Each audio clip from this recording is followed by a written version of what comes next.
जय खानदेश, रामराम मंडळी. तर आज मी तुमच्यासाठी खानदेशी हिरव्या वांग्याच्या भरीची रेसिपी आणलेली आहे. तर इथे वांग्याला मी तेल लावून चिरा पाडून घेतलेले आहे आणि याला छान असं भाजून घ्यायचं आहे. सोबतच मी इथे हिरव्या कांद्याची पात आणि लसूण बारीक चिरून घेतलेले आहे.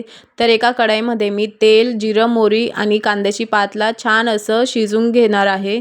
त्यानंतर इथे कापलेले लसूण टाकायचे आहे आणि याला छान असं परतून घ्यायचं आहे आणि झाकण लावून 2 ते 3 मिनिटं शिजवून घ्यायचं आहे तेलामध्ये. त्यानंतर मी इथे ठेचा केला होता, तर मी तो ठेचा ह्यामध्ये टाकत आहे. आजचं भरीत जे आहे ते मी ठेचा टाकून करणार आहे.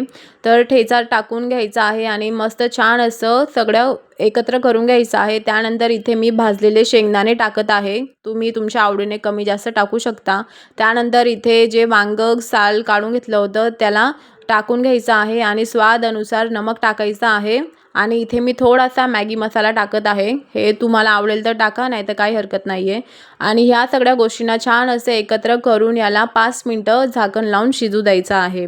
आणि वरून मस्त अशी धनिया टाकायची आहे. भरपूर अशी धनिया टाकली का भरीतची चव खूपच छान लागते. तर इथे मस्त तयार आहे वांग्याचे भरीत. तुम्ही हिला भाकरीसोबत किंवा पापडी असे पापडीसोबतसुद्धा तुम्ही खाऊ शकता. तर अशाच नवनवीन व्हिडिओजसाठी माझ्या चॅनलला सबस्क्राईब करा. Bye bye.